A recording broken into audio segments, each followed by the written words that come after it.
Good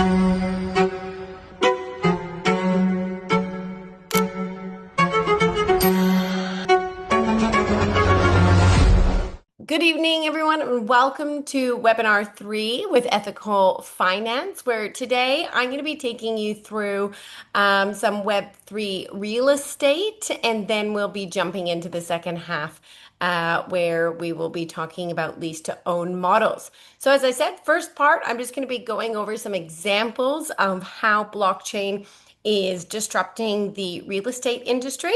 And then we'll be bringing on Shoeb, who will be taking you through their lease to own home ownership model. If you were with us last month, he took us through their tokenization model for ethical finance. And this is just going to go a little bit deeper into the process for somebody that is actually applying to get a loan for the lease to own home ownership model. As always, I just like to quick disclaimer that all of our content is for educational purposes only. It's not financial advice. We always recommend that you do your own research. Very, very important. I think it was last month. We've done so many of them. They all start to blur together. But yes, it was last month with Digital Surge. We did how to do your own research. So if you missed that episode, very, very important. And all of our content is recorded, and then we also share it in our education hub. For those of you that don't know who I am, my name is Danielle Marie. I'm the founder of Evolve Her in all things blockchain. And I've been a crypto and blockchain educator for over 5 years. If we haven't connected already, you can go ahead and scan that QR code. You can link with me. My colleague has also put the contacts inside of the chat. So I'd love to connect with you if we haven't already. So we've been doing this webinar Wednesdays. We're coming towards the tail end of it, but we do have some more coming up. We've got crypto scams and how to stay safe online, which will be on the 29th.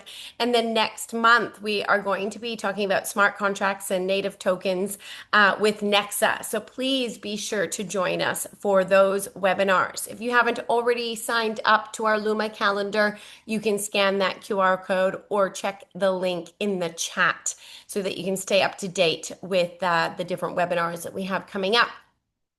So, Education Hub, if you're not already in there, it's 100% free. It's powered by our amazing sponsors, Digital Surge, Stand with Crypto Australia, Nexa, and Ethical Finance. We put all of the recordings in there, and then we're also in the process of building out a whole bunch of short courses. We do have some already in there for you. As you can see, the crypto basics, Web3 basics, and TradFi to DeFi. And then we will have some more courses coming in there soon for you. So if you haven't signed up already and you want to learn more, we highly recommend that you jump in there. We also have recently launched our first kind of online community. We've chosen WhatsApp. So this is just a place that we're trying to share information, also a place for the community to connect with each other. So if you haven't already joined that, go ahead and join, and you can just join the groups that apply to you and start connecting with the community. So that's all for the announcements. Now I am going to jump into the first part of the program where we're going to talk about Web3 real estate, which is definitely a growing vertical within the Web3 ecosystem. So welcome to part 1 of Web3 real estate, and I am going to be taking you through part 1, which is powered by ethical finance. So blockchain and real estate, new ownership models. So let's break down how is blockchain impacting the real estate ecosystem. So it's changing the way that we can transfer ownership and also prove ownership. It's also creating new ways that people can invest in real estate, which we're going to unpack as we go through today's webinar. And there's already real world applications in use. And I'm going to give you some good examples today So if you don't have your pen and papers ready to write them down or notepad, I highly recommend that you do that so that you can go and do your own research of the platforms that are already available for people to start getting, involved in different types of real estate projects that are built and using blockchain technology. So, for those of you that are like, what is blockchain? We are not going to discuss what blockchain is today, but high level, it means it's decentralized, also depending on the chain. It's completely transparent. It's immutable, which means that the records cannot be tampered with once the data and that ownership of that property is put onto the blockchain. It cannot be, tampered with. It's secure and it's completely trustless. These are some of the general characteristics. Obviously, blockchain is a little bit more complex than that, but today is not the day for us to go down the rabbit hole of what is blockchain. But essentially, blockchain is replacing trust in institutions by using technology. So if you want to learn blockchain on a deeper level, if you're relatively new to the ecosystem, we've all started somewhere. Understanding blockchain and the power it holds is really important. So please make sure that you go into the Education Hub and do the Web3 Basics course because there are some more lessons in there where we dive deeper into what is blockchain. So now let's talk about some real use cases in real estate. So, fractionalization ownership. This is definitely a growing vertical within the Web3 ecosystem. And so that essentially means that you can own just a fraction of the property, and we'll break that down in a moment. NFT-based property ownership. We're also going to, I'll go through all of these actually. And then real estate DAOs. So let's break these down. Fractionalize ownership.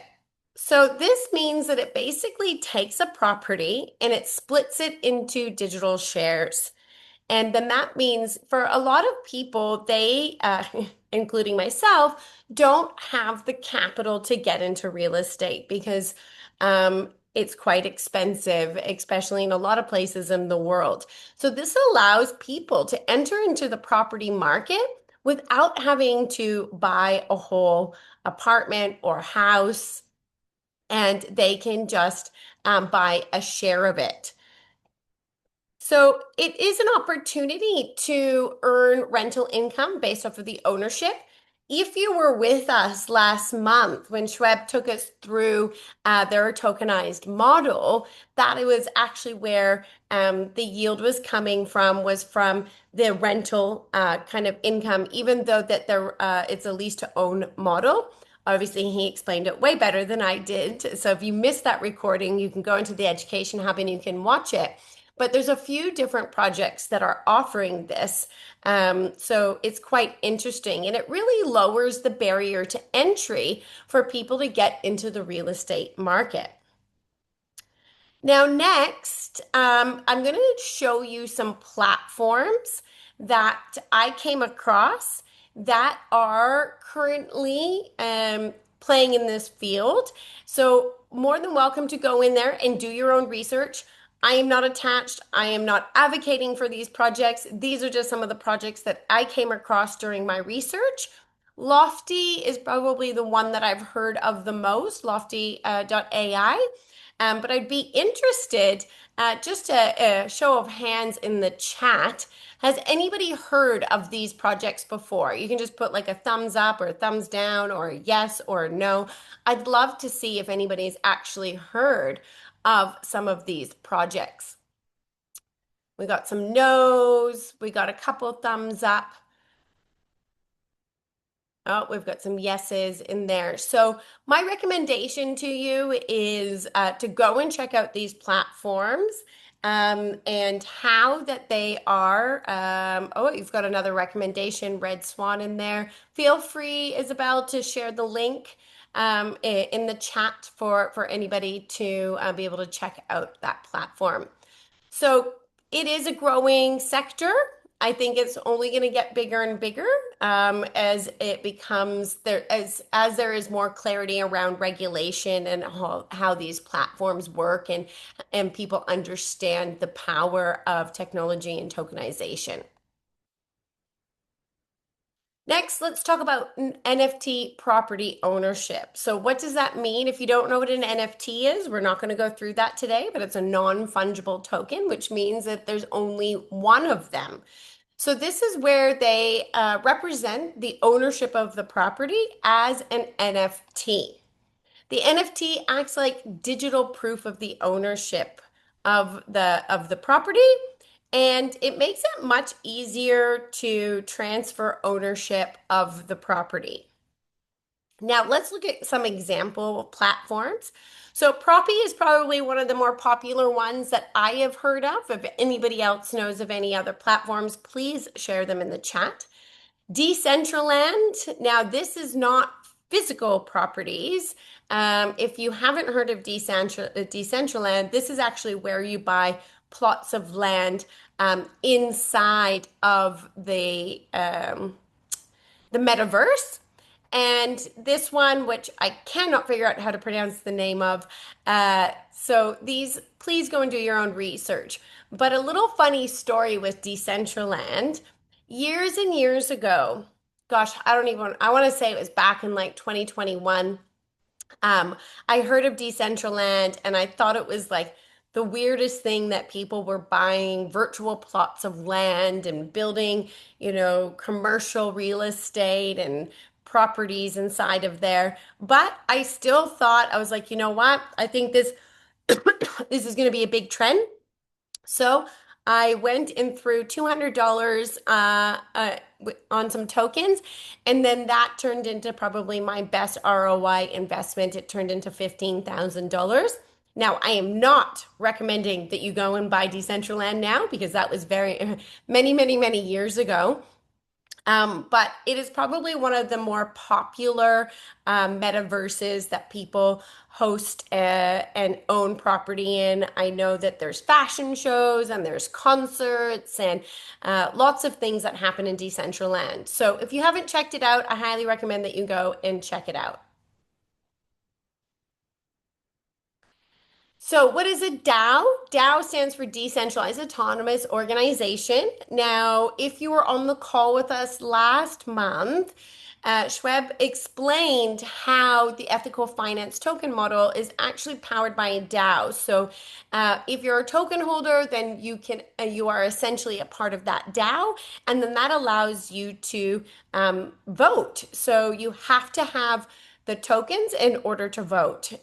He explained it in detail in last month's session. So if you missed that, go and watch the recording.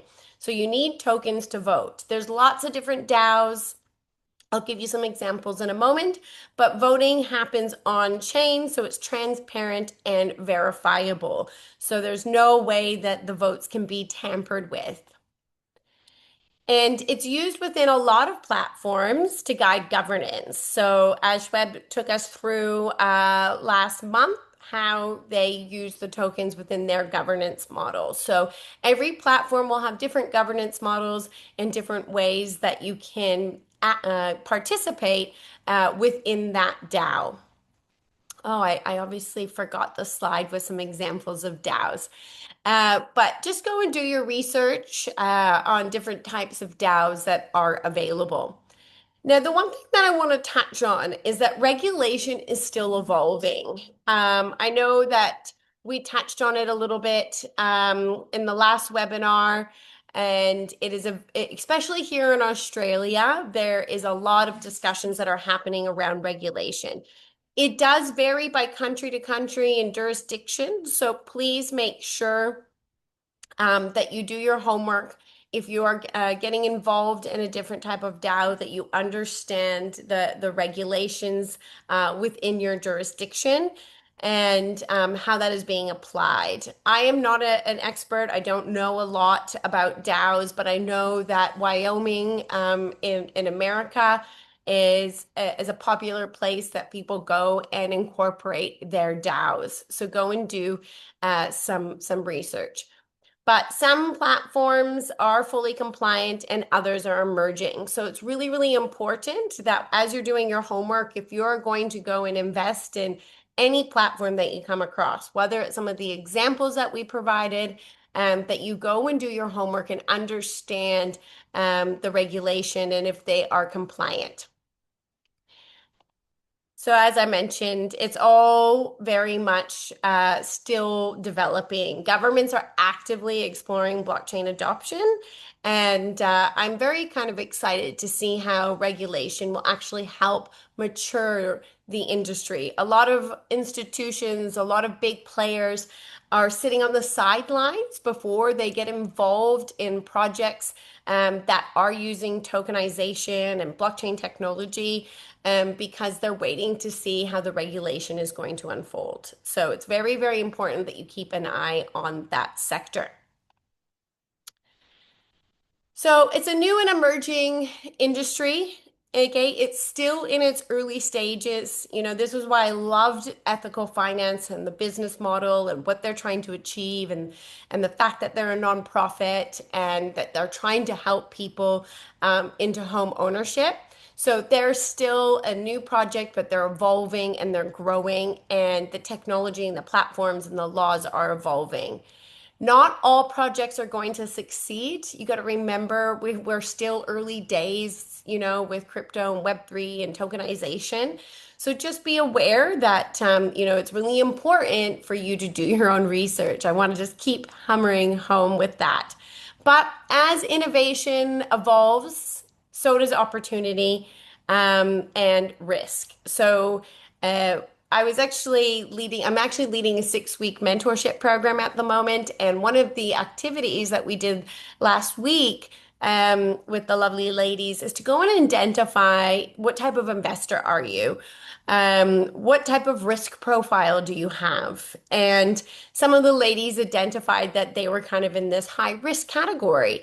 And you have to be careful when you're investing in high risk projects because I have a rule to myself and I preach it to all of my students: never invest more than you can afford to lose. So when I invested that $200 into Decentraland, I treated it like I was at the casino and I put it on black and I didn't know if I was going to win or not. I just lucked out. There was a lot of projects that I put $200 on and it went down to like $10 or $20. So they're not all winners. And as the industry is emerging, we had NFTs and then we had memes and then there was DeFi and then there was DPIN. So we call these trends. And real estate is definitely a growing trend, but just tread carefully with the projects that you're investing in. So we will go through some questions and answers. We'll do that at the end, so you can go ahead and pop them in the chat. I also encourage people to ask questions in the WhatsApp group or in the Education Hub where we shared links above in the Zoom chat. And myself and my team keep an eye out for people that have questions, whether it's from this webinar or from others or just general questions. But what we're going to do is we're going to hand it over to Shoeb, who I see is here. Hello, are you there? Yes, I'm here. How you doing this morning? I am good. Well, it's morning for you. You're tuning in from Yeah, America, nice and early for you. All right. What yeah. I'm going to do is I have given you capability to share. So I'll stop sharing in a moment and you can then share. So everyone, welcome to part two, lease to own model led by the CEO and founder of Ethical Finance. I am going to stop sharing and I'll hand it over to you. All right. Good morning. Good afternoon. Good evening to everybody. We have a global I'm audience. gonna. Actually, while you're pulling up your screen, and we also can't see you, but while you're Yeah, doing that, I'd love for people in the chat to tell us where they're tuning in from.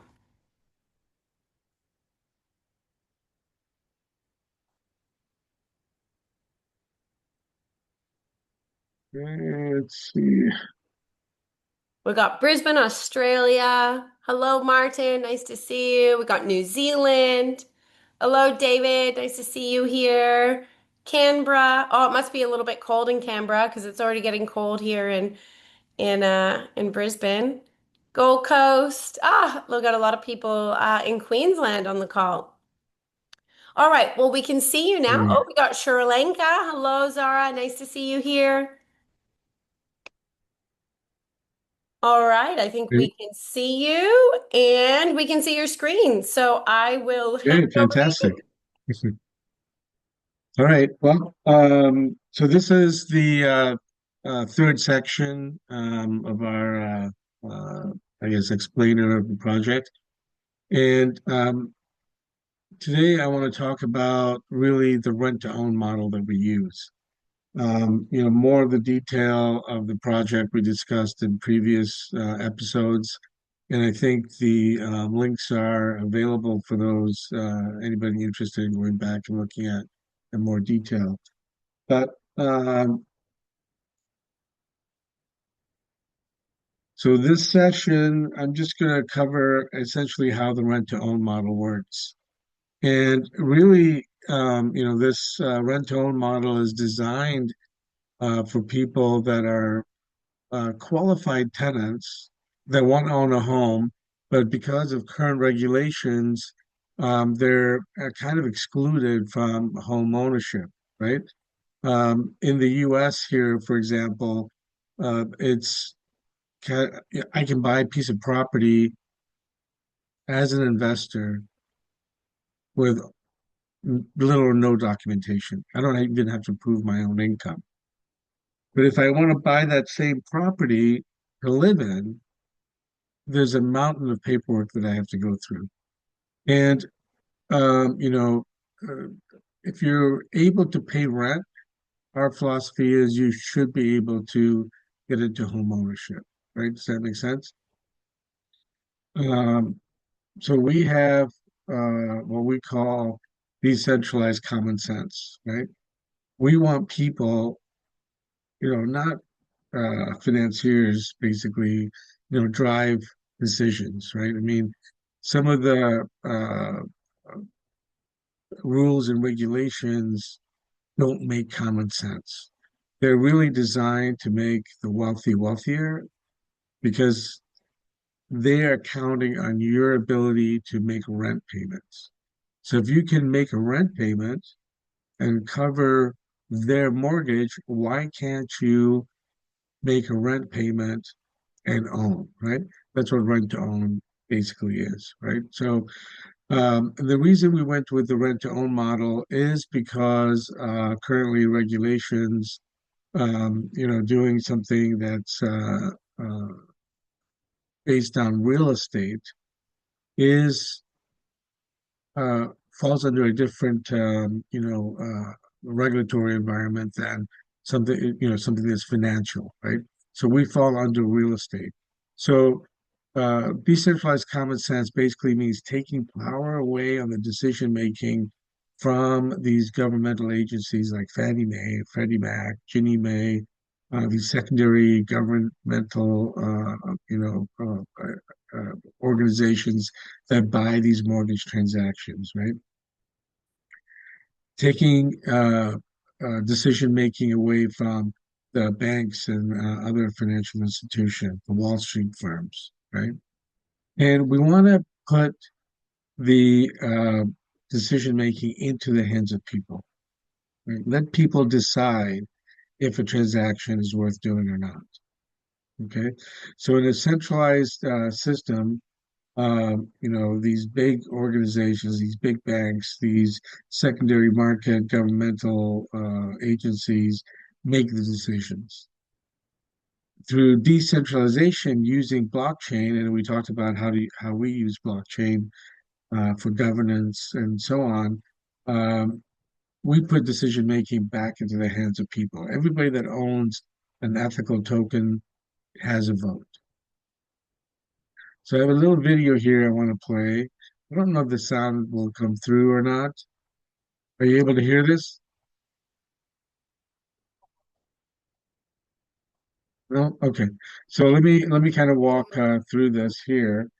Um, basically traditional home acquisition programs, if you don't look good on paper, you're basically going to be barred from owning property, whether it's because of poor credit scores, undocumented income, your employment history. If you don't meet their ideal customer profile, you're never going to be able to own a home, right? And so we want to change this process. And what we want to do is when you buy the ethical token, you're able to participate as an investor in our program. And so the investments are put into real estate through the nonprofit, utilizing the real estate license from our sister organization, which is Ejara Realty, which is a real estate broker. So, oops. And now I have another video that sort of describes how the rent to own model works. First one was basically the investor side of things. This is going to be, from the, how do you acquire a home? Well, first we're going to create a trust. The trust will buy the property, and then there'll be a lease to own arrangement with the customer and the tenant.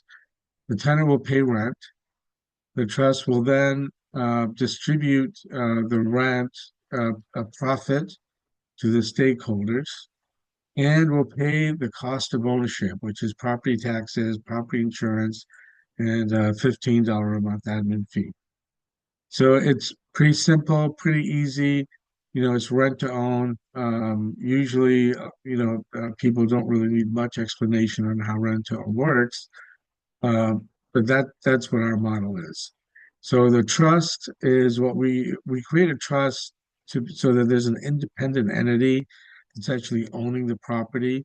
It's free of of us, basically. Something happens to ethical finance, it doesn't matter because the trust still owns the property. And it gives security to all parties. We have more information on our website. Now, the application process is pretty simple. You apply online. Our automated system will approve you. It does not deny any application. This is really important. When you apply with us, we do not deny you. If you get approved through our automated system, you have a written approval that you can use to go out and make an offer on buying a home. If you don't meet the criteria, it goes to a governance vote. And so stakeholders can basically vote through the app. We have a handheld app for Apple and Android, and you can vote. You can look at the profile. We don't share personal information, but we would share some basic. Oh, this person has a 760 credit score. This person is putting $100,000 down payment. This person has been making rent payments for 3 years without fail, no problem, 1,500 a month. The new payment is 1,350, as an example, right? And then you would vote. Yes, this person's a good risk or they're not a good risk. If the community votes, then it's done. 3 days later, we'll be closing on the transaction, right? If the community doesn't vote, well, that's the community decision. That's not our decision. That's what decentralized decision making is, right? And in that example that I gave you, let's say the debt to income ratio was 62%. Well, that doesn't meet the criteria that these corporations have set, these governmental agencies have set, right? And so, but would you accept this person as a tenant? Well, why not? Their rent is dropping by $150 a month. They've already got 3 years of proven track record and they can make the payment, right? They're putting $100,000 of their own money into the property. The trust owns the property, so we still have control of the property. Wouldn't you accept this person as a tenant? Well, you may, and if you do, then you would just vote and that decision will be made. but it may not be approved through the automated system for a variety of factors. Number one, we're going to, use certain. We've been, as an organization, the JRCDC has been around since basically 2005. So that's 21 years now. So we've got some pretty good underwriting standards. We've only had like 8 failures in the last 21 years, which is, I think, pretty good. 1.7 billion in transactions. Um, so I think we've got basically the risk profile kind of figured out. But there are still going to be people that may fall through the automated system that need to be kind of looked at. And you would look at it and you would decide. Now, let's take a look at what happens with the rent payments. How do people gain ownership in our rent to own model? Well, first of all, when you make a rent payment, part of that payment goes to profit. Part of it will go to your equity or on account, what we call on account. And remember, it's important from a compliance perspective that this is technically not equity, right? Because the trust is the one that owns the property and is just distributing to a beneficiary, right? And this is a compliance issue. We talked about, the Howey test during the last session. And of course, part of your payment goes towards cost of ownership, property taxes, property insurance, and a $15 a month admin fee. That's all that is basically charged for the administration of the program. Now, cost of ownership will change over time. Obviously, we know property taxes go up. We know property insurance increases also. So there's two parts to the rent payment. The first part is going to be fixed, and then the other is going to be variable. The variable portion is going to be what determines what your rent is going to, your total monthly rent will be. It's not really known because we don't really know what taxes or insurance are going to do. Now, after you make your first payment, your ownership goes up a little bit. So the following month, when you make a payment, less will go to profit. More, that same portion that was less on profit will go towards your on account, but your cost of ownership will stay the same. Okay. So here's kind of a table. Let's say, and I use easy math, right? 100,000 purchase price. Let's say you put 20% down. 80,000 is the investment from traditional investors. In our case, it would be the ethical finance token holders, right? And after in the first month, um, if you use any kind of an amortization calculation, you'll be able to check out these numbers. Let's say the profit rate is 5.89%, 30 years, okay? That would calculate to a payment of $463.81. Now, how that payment gets divided over time, the first month, a little over $379 of that is going to go to the profit, and only about $84.50 is going to go towards the ownership. So that means your remaining balance at the end of the first month is 80,000 minus the 84.48, which is the 79. So you can see over time the profit goes down, right?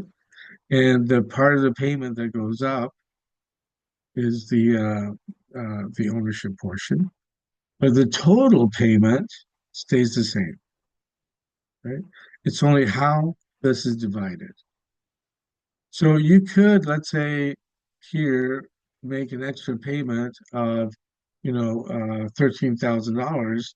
Then at that point, you would just write down the table here and say, okay, well, you're here now. So since you have a balance of 42, then 200 will go towards the profit. Or over time, this is where you would naturally end up, right? Any questions on this? I think the math is pretty simple. You can check it Um, out with a regular amortization there, calculation. there is one question by Tristan. What happens if they default on payments? That is a great question. Defaulting on payments will fall under whatever, not the leasehold laws, but whatever the finance laws are, right? Foreclosure laws. Now, if this was just a standard rent to own transaction that was just based on a traditional lease, then, in some areas, depends on, the state that you're in, at least here in the US. In Texas, for example, within a couple of months, you can evict someone, right? In Michigan, where I'm from, it takes up to a year. And then there's a 6-month redemption period. If are a tenant, maybe you'll be out in 4 to 6 months versus a year to year and a half for foreclosure, right? So the rules and regulations that we would fall under, or that we would apply, because we would fall under leasehold law for eviction, but we would administer under foreclosure laws to give people a chance to figure out how they can get back on track, right? Because we know that sometimes, people run into trouble. You may, run into a problem. You lost your job. It's going to take, a couple of months for unemployment to kick in. You fall behind on a month and it's hard to catch up. So we would want to work with you to say, okay, well, you're a month behind. Let's distribute that over the next 12 months. You pay a little bit more to catch up, but we're not going to foreclose on you. We're not going to kick you out, right? We want to get you into home ownership. So it's a slightly different program. The other thing is that before we would start any kind of proceedings, it will go to a governance vote, right? And the vote would be, how do you want to handle this? Do you want to handle this as an eviction? Do you want to handle this as we're going to work out a way to help them get caught up over the next 12 months? The tenant would also have the ability to buy one token, right, one ethical token, and then uh, put up a governance vote and say, look, and plead their case to the community. Hey, I ran into trouble. Uh, I need some help. My unemployment kicked in. My parents are going to help me. I'm back to work at a new job, but I'm not going to be able to catch up on the last month. Can we figure out how I can get caught up? And that'll be up to the community at that point to make a decision, right? So it's a long-winded answer to your question, but there's no set format. And the reason there's no set format is because we're decentralized. We don't actually make the decision. You do. Does that answer your question? I think so. Okay. If Okay. not, just pop your questions in the chat. But I think that covered it. Okay, good. So let's talk about roles and responsibilities. And really, you're going to see that there's a bunch of organizations here that we've created. And remember, we're dealing with a moving regulatory environment. And so we want to always stay compliant. And in order to be compliant, we're compliant today. We know that. We don't know what will happen in the future, but whatever rules and regulations change, we will adapt, right? So currently, Ijara CDC, which is a 501(c)(3) registered nonprofit, um, actually creates the trust and creates the transaction. Okay. Ijara Realty, which is a real estate brokerage, a licensed real estate brokerage, actually provides the licensing for the real estate activity. We have another organization, Ajara Work Services, which we touched upon also in the last meeting, actually handles the collection of the payments, the reporting. There's an online portal. Tenants can log in and see where they are in the grand scheme of the rent to own. process. They can see how much is going towards their taxes and insurance. It will also convert the profit portion from fiat to ZFE tokens, and then through ethical finance will distribute those to the stakeholders. And again, you can stake through the app. We currently only have one staking pool, basically, and but we intend to have more, right? Um, Different types of projects, right? One will be strictly for multifamily. One will be for single family in the Northeast, or single family in Canada, or wherever, because we plan to grow outside of the U.S. We're starting in the U.S., but we plan to grow. So we may have a medical, pool as well, and that's strictly in medical buildings and things like that. So those are plans, right? We're growing. We've got our app up. We actually just redid the website. You can go see how the new website is looking. So we're a project that's in motion. Now we funded two transactions already. So we are able to pay our stakeholders a reward. And currently the yield is like 5.25, which is pretty good, I think, for a project that's a blockchain project that's it's secured by real estate that has a social good of not just making investors profit, but getting people into home ownership, right? The tenant in our transaction, their responsibility is basically pay the rent and take care of the property, right? This our lease is basically considered a triple net lease, which means that the tenant is responsible for the property taxes, the property insurance, and the property maintenance. Now, if there is a big maintenance issue, like a tree falls on, a roof or something, well, that's up to insurance to cover, right? But other maintenance, cutting the grass in our area, snow removal, changing light bulbs, fixing leaky faucets, those types of things are the responsibility of the tenant. And because of the regulatory environment right now, Ethical Research Foundation is a Wyoming corporation for compliance. So what we've done is we've distributed various different tasks in the project to various different entities that are licensed to be able to perform that part of the function.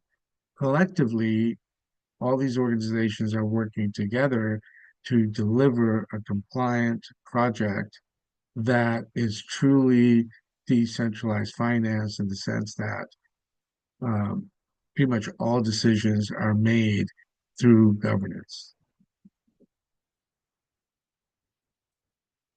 Okay, so again, primary risks.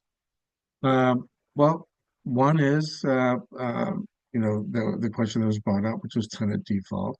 We've talked about how that can be handled. What happens if the real estate market goes down rather than up? Well, I mean, there's nothing we can do about that other than, this is most cases a 30-year transaction for the tenant. So there's time for the market to rebound, right? Real estate in general over time will go up. There might be some minor dips, but over time it will go up. But the main thing is that the project will still hold the real estate. The tenant will hopefully still be paying rent, so profits will still be being generated. Liquidity risk, well, this is probably the biggest risk, I think, is do people believe in the project enough to buy the tokens and hold it for long-term growth and income, right? And of course, the token itself is going to be volatile, just like, you know, Bitcoin and Ethereum, you see fluctuations from 39,000 to 113,000 and now back down to, 69, 74,000, So the market is going to fluctuate and our token is going to fluctuate with the market, right? Because for whatever reason, the perception of most tokens is, if Bitcoin goes up or Ethereum goes down, then it's going to affect that token as well. People really should start looking at projects and seeing whether or not they're stable or not. But for some reason right now, that's not happening. I hope over time, as people actually understand the project, understand how the risks are minimized, that they will be actually, not panic selling if tokens start to fluctuate, because it is a stable project. It's based in real estate. You can effectively become a landlord in a transaction just by buying a token, right? You can be part of all the decision-making process as it relates to that property or any property that's in the pool, right? So, and you can do that with as little as buying one token. So again, safeguards and controls. We touched upon this last time as well. 49% of the supply is held by the Treasury, which is, basically a governance vote is required to distribute. And the governance vote obviously is you. So some people look at the project and they look at the token holders and say, oh, a majority of the token holders is one wallet. This could be a rug pull, right? I mean, some people might analyze it that way, but the reality of it is that real estate is a highly capital intensive, uh, endeavor, if you will, right? And so 49% of the tokens are held with the Treasury. The community decides what transactions to fund, and then will authorize the Treasury to release those tokens so that we can raise the capital to buy property to do a rent-to-own transaction, right? Ijara Work Services, we abbreviate as IWS, handles all the payments. So if something were to happen to the ethical finance project, ethical finance in general, it doesn't matter because we have this third-party company that's been around for 21 years, that is managing, currently, by ACH in the US and EFT in Canada, uh, monthly rent payments, and will distribute those payments as profits to whoever the token holders are, the stakeholders. And the triple net leases reduce operational burden, right? Because we're passing all of the maintenance requirements to the tenant because they're effectively the owner, right? They have all the same rights and responsibilities as if they were the owner. And that includes taking care of the property.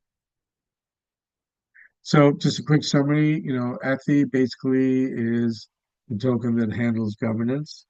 You need to convert that to zEthy tokens in order to stake. And this is also a compliance issue with passing the Howey test, right? The Treasury basically controls, property acquisition, right? Because a governance vote is required to release funds from the Treasury. The trust is a legal third-party entity that actually owns the property for the benefit of the token holders, but also for the benefit of the customer, right? Um, so the yield that's paid out on staking pool basically is from the rental income that's distributed.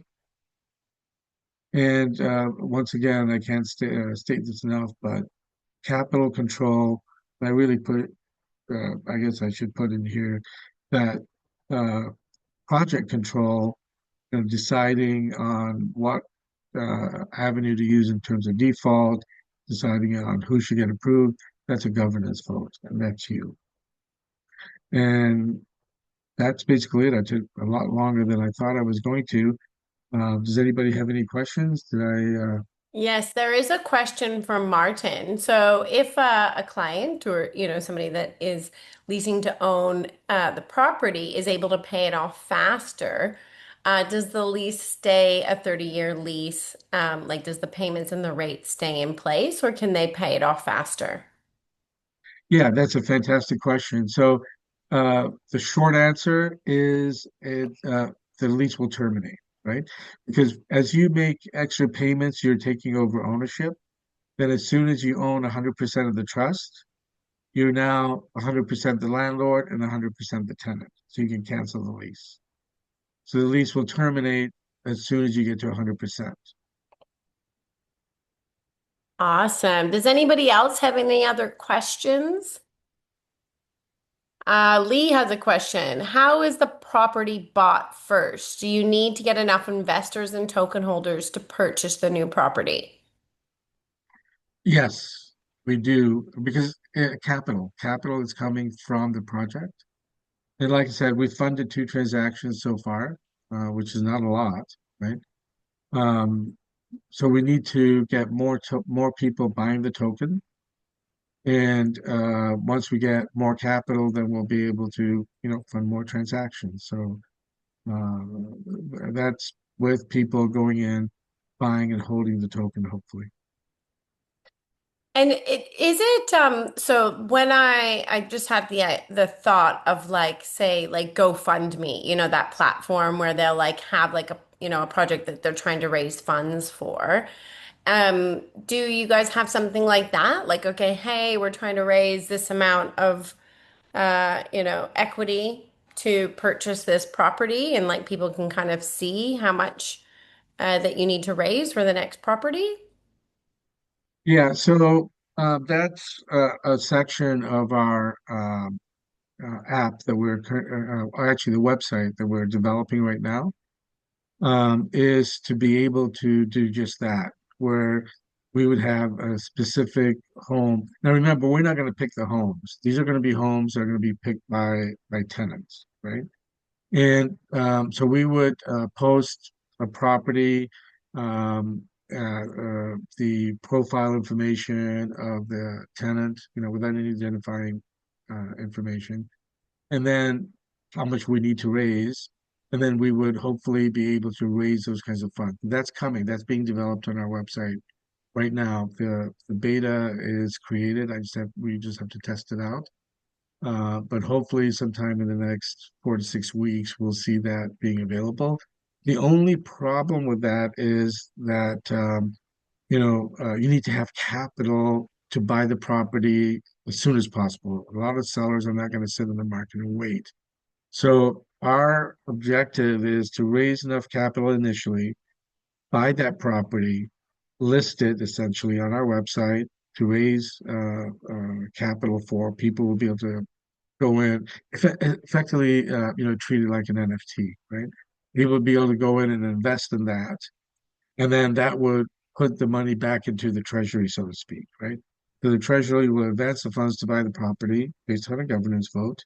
Then we would post it to raise capital, and then we would refund the treasury to go out and buy another one, so that a seller doesn't have to wait, 6 weeks, a month, 3 months for the capital to get raised, right? Does that make sense? Yeah, definitely. And if someone were to go and buy Yeti tokens and get involved and stake them, are they then getting the yield from the properties that you already have? Like, or is it allocated, Yes. or do they have to wait for the next property? No, it's a yield from the properties in that pool. Okay, does that make if there's more token holders, then does that make the yield go down? Because then you have to share that It could, profit with more yeah, token it holders. could bring the yield down. But with more token holders, it also means more capital. So it means that that pool can buy and invest in more properties. And do you have a The yield is, do you have a I'm sorry. cap per do you have a cap per pool? Because if I were investing, I would want to make sure that my yield doesn't go down too much. Yeah, so we have not established a cap on the pool that we currently have because we only have one pool, but future pools will have caps and they'll have different rates of return. But remember, the return is primarily going to be governed by whatever the market interest rates are, right? So, a year ago, rates were 6.5, 7%. Today they're, around six. After we get done paying all the cost of ownership and everything else, I mean, the yield is 5.25, not a bad yield. Because remember, we're only taking a $15 a month admin fee. We're not really, taking a lot out of that yield. So the yield may go down, but it'll be primarily because of interest rates. But at the same time, as equity is paid back into the project, um, that pool will buy another property, which will boost the rate again, right? So we anticipate that the rates will stay roughly the same. There might be some minor fluctuations up and down, but I don't think we'll see a yield from 5.25 go to 3. Does that make sense? Yeah, definitely.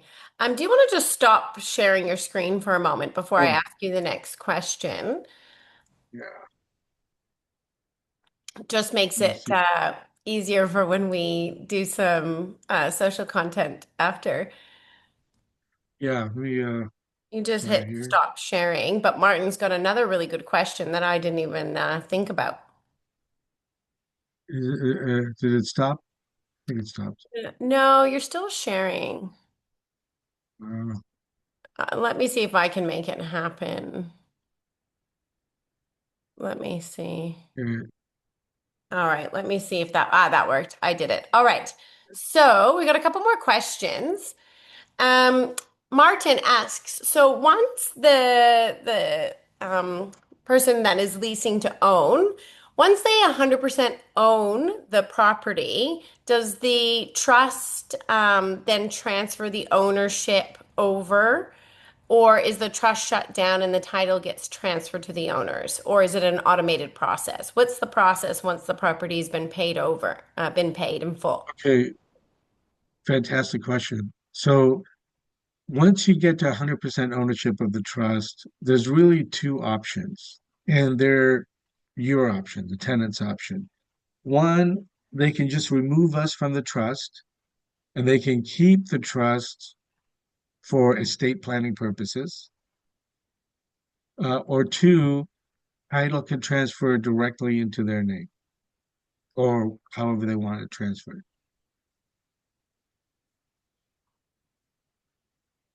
All right, perfect. Lee also has another question.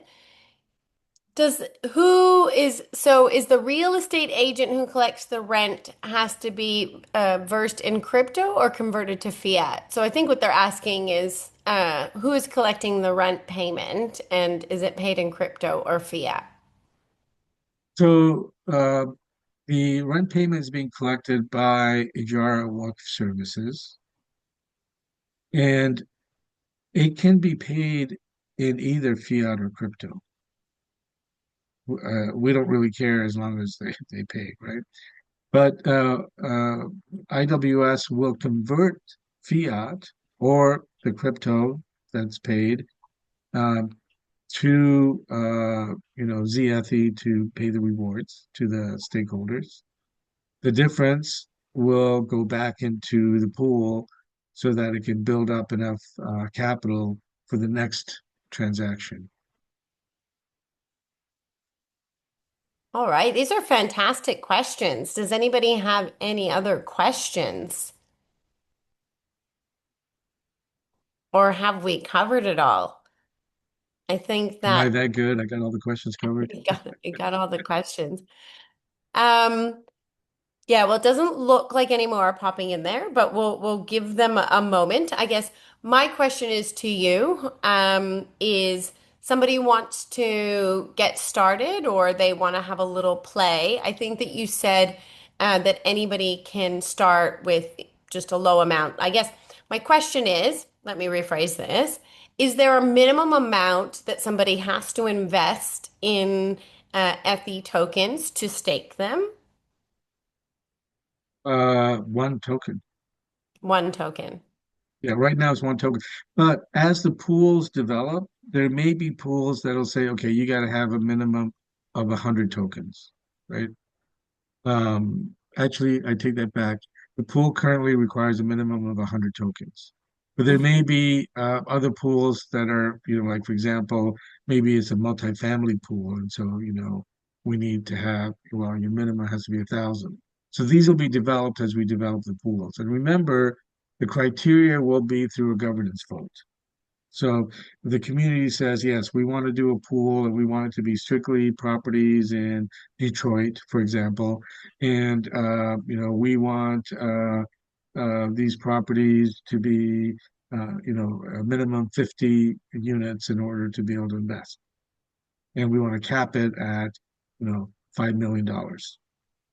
So it'll be determined, and that proposal initially, I might say, hey, I want to do a pool for that. So I'm going to put that out in the governor's vote, the community votes. And then next thing you know, we're going to create that pool. All right. So that what I'm hearing is that for anybody that is maybe new to the ecosystem, or they don't want to invest a large bit of capital, but they want to kind of see how the whole system works and get involved in your community and vote, it's a pretty low barrier to entry is Right. what I'm Yeah. hearing, that they could go in there. And I don't know what the price of the Ethy token is at the moment, but they could potentially maybe just start off with 50 or $100. Would I be right in saying that? Yeah. Absolutely. Yeah. Just so they could get in It'd there. be a good starting point because, the token currently is priced under a penny. So it's pretty cheap right now. I mean, it's that if you follow growth patterns, we're at the very bottom here, getting involved and starting, and then eventually, as you know, through projects like yours, all things blockchain, and getting people to understand, it'll grow, right? People Yeah. understand that the risks are fairly low. Yeah, I think it's a matter of time for people to learn, understand technology, as I mentioned earlier, regulation, how it's evolving. But one of the things that came up the other night in one of my mentorship programs is people are always looking for low barrier to entry and like how they can get involved and how they can participate. So I think that's fantastic that they can go in and get started with just a little bit of capital, because you learn best by participating. So if you've never been a part of a DAO, or you've never kind of connected your Web3 wallet and then, converted them, Ethy tokens to, Z Ethy tokens, and then staking them and then voting, I think that's fantastic that it's a very low barrier to entry for somebody to get in there, get to know the project, get to know how it works, and then if they feel more comfortable, then they could invest more funds. So Yeah, I think exactly. that's fantastic. Yeah. We do have a couple more questions popping up here. So Lee says, so the real estate agent, oh no, I we already did that one. Tristan asks, is it limited to residential or can it be commercial property? Currently, it's residential because we just had the residential pool created. But as I was saying, we want to create other pools down the road as we gain more capital. So we will have, for example, a multifamily pool. We'll have a, industrial pool. We'll have a retail pool. So we will have all of these things. These are planned. But, I mean, we've only been able to fund two transactions so far. So, we need to get one pool up and running, and then we can create another one and so on and so forth. But yes, we want to be able to cover all types of property. All right, Lee has another question. When you get a large repairs, you need ownership permission with governance. How will you get quick approval? Not that everyone will be ready or attentive. Well, if there's a major repair, you don't need governance approval, right? The tenant's going to take care of that, whatever that repair is. And hopefully, if it's major, then the insurance is going to cover it. What Because the tree about falls. if they wanted to like add on an extension, or if they wanted to do some type of like renovation? So if they wanted to do that, they would basically have to pay cash for it, right?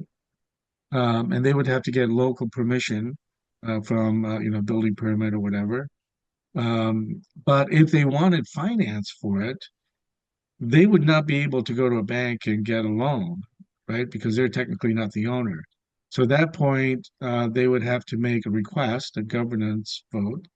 Um, and look, if it's an addition, it's not urgent, right? I mean, you can go to a governance vote, you can take a week to get a decision made. But if it's something urgent, like I said, like a tree falls on a house, that we don't. There's no governance vote required for that. That has to be fixed, and insurance needs to cover it, right? Now, if for some reason insurance won't cover it, just because I don't know, water flooded in the basement and it didn't come from inside and the proper insurance coverage wasn't there, then it would have to go to a governance vote to decide on whether or not, we should pay for the repair and add it to the lease, right? It's going to be a question of, do we add more to the finance transaction essentially? Do we make the tenant pay more to cover the advance? Hmm. Or are they going to cover it themselves because it's something that they want to do? Because we Hmm. may not approve, community may not approve, you know, we want to give you, $50,000 to do add on a bedroom. No, you can do that on your own. Mm, yeah, definitely. I just had another question and it popped away. Hopefully it will come back in just a second. So if anybody else has any questions, Yeah. pop it in there. Um, Yeah. I mean, the main thing I think that people need to take away is these are all great questions, and most of the answers lie in governance.